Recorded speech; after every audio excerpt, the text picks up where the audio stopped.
오늘 다룰 주제는 역사 왜곡이야.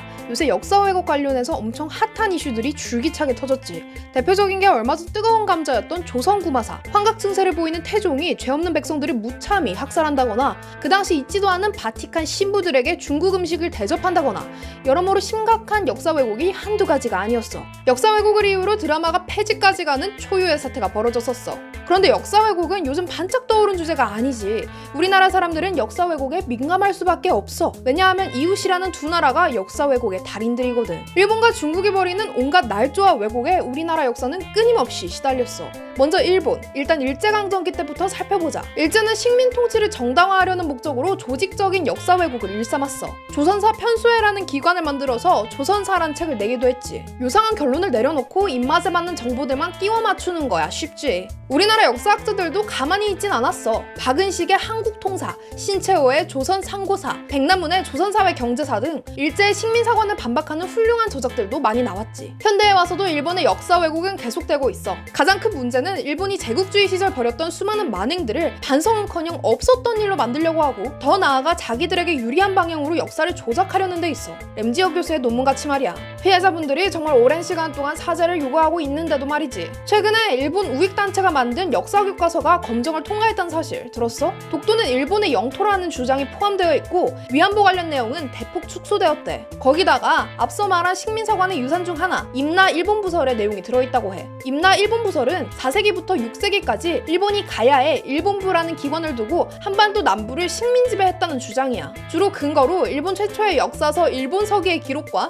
광개토대왕 링비의 내용 일부를 드는데 일본서기는 연도에 오류도 많고 신화적인 허구도 많아. 역사서로서의 가치를 온전히 인정받지는 못하는 책이야. 거기다 광개토대왕 링비에서 문제가 되는 부분은 훼손된 부분도 있고 해서 다양하게 해석할 수 있는 문장이고 일본 쪽이 석화를 발라 조작했다는 의혹도 남아있어. 결정적으로 임나 일본부라는 것 자체가 우리나라 쪽 기록에는 흔적도 없고 결국 2010년 한일역사공동연구위원회에서 사실이 아닌 것으로 결론 났는데 이제 일본 애들은 이걸 사실인 양 배우게 됐단 말이지. 다음은 중국. 만만치 않아. 동북공정이라고 요새 정말 많이 들어봤을 거야. 동북공정의 풀네임은 동북병강 역사 여현상 계열 연구공정. 중국이 동북부 만주 지역의 역사를 연구하겠다며 2002년부터 추진한 연구 프로젝트야. 실상은 지금의 중국 땅 안에서 벌어진 모든 역사를 자기네 역사로 편입하려는 시도지. 고구려와 발해가 타겟이 됐는데 이들 국가는 중국의 지방정권이었다는 게 주된 주장이었어. 우리나라는 고구려 연구재단을 만드는 등 맞서 싸웠고 일단 2007년에 동북공정 프로젝트는 끝났어. 그런데 지금은 어때?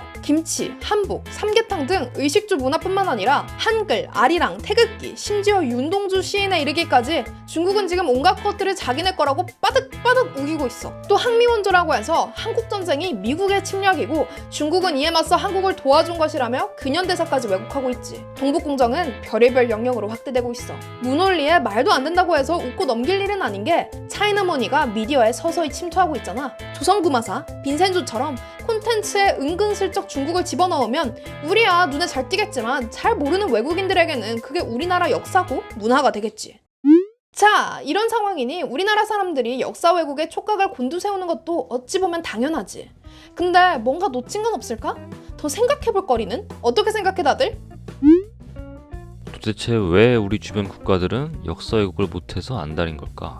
그건 역사가 정당성을 부여하기 때문이야. 그리고 이런 정당성은 보통 수익으로 직결되는 경우가 많아. 자, 한 가지 예를 들어볼게. 외식을 한다고 쳐보자. 파스타를 먹고 싶어. 근데 이탈리아 사람이 하는 파스타집, 러시아 사람이 하는 파스타집, 인도 사람이 하는 파스타집이 있는 거야. 어디 갈래?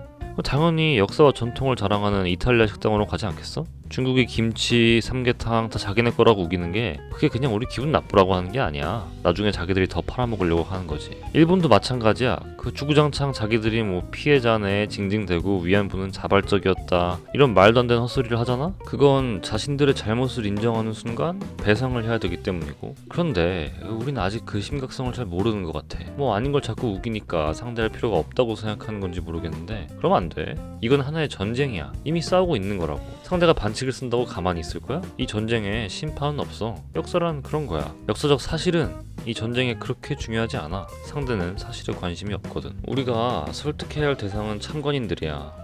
전 세계 다른 국가들이지. 벌써 우리의 적은 물밑 작업을 시작했어. 뒷돈 찔러주고 뭐 별 더러운 방법은 다 쓰고 있다고. 이건 마냥 욕하면서 손 놓고 있을 문제가 절대 아니야. 하지만 내 생각에 우리나라는 아직도 근대적인 역사에 너무 강하게 배어 있어. 근데 아쉬운 게 뭐냐? 그렇게 역사가 우리 거야 라는 걸 증명하는데 급급하니까 놓치는 게 상당히 많은 거야. 교과서만 봐도 니 거 내 거를 따지기 쉬운 정치사 경제사가 거의 다지. 중앙 집권 체제 같은 딱딱한 용어들로 가득하고, 문화라든가 그 당시 사람들이 어떤 생각을 하고 살았는지에 대해선 종교와 문화재들을 깔짝깔짝 다루는데 그쳐. 사람들이 역사에 흥미를 잃어버린 이유도 난 여기 있다 봐. 그런데 요즘은 그렇게 역사를 니 거 내 거로 딱딱 나눌 수 있을까 싶은 거야. 왜냐면 역사든 민족이든 문화든 하늘에서 뚝 떨어진 게 아니라 주변과 싸우기도 하고 교류하기도 하고 상호작용하면서 자연스럽게 만들어진 거니까. 그리고 내 거야 라고 생떼를 쓰는 아이를 상대할 때 아니야 그건 내 거야 라고 감정적으로 대응하는 게 좋은 방법일까? 차분하고 객관적으로 조금 더 넓게 역사를 바라보는 게 장기적으로 이기는 길이라고 생각해.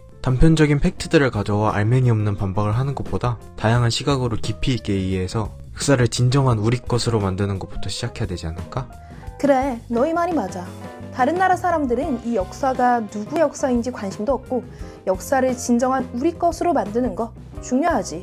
근데 우리 까놓고 말해보자. 여기 역사 그 자체에 관심 있는 사람이 진짜 있어? 내 땅에서 동북공정으로 화내는 사람들, 그중 대다수는 난 역사에 관심 없다고 봐.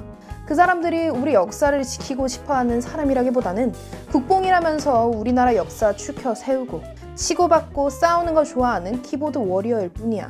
우리의 아픈 역사를 세상에 알리려고 부단히 노력하는 거 중요하지만 정작 우리의 부끄러운 역사는 기억하려고 하지 않잖아? 물론 우리의 아픈 역사가 다시는 되풀이되지 않도록 해야겠지. 그치만 우리나라도 아직 베트남 전쟁 당시 있었던 파병 문제에 대해서 제대로 사과한 적도 없어. 우리 잘못도 제대로 인정하지 않으면서 우리 역사를 제대로 알아달라고 말하는 거 좀 웃기지 않아?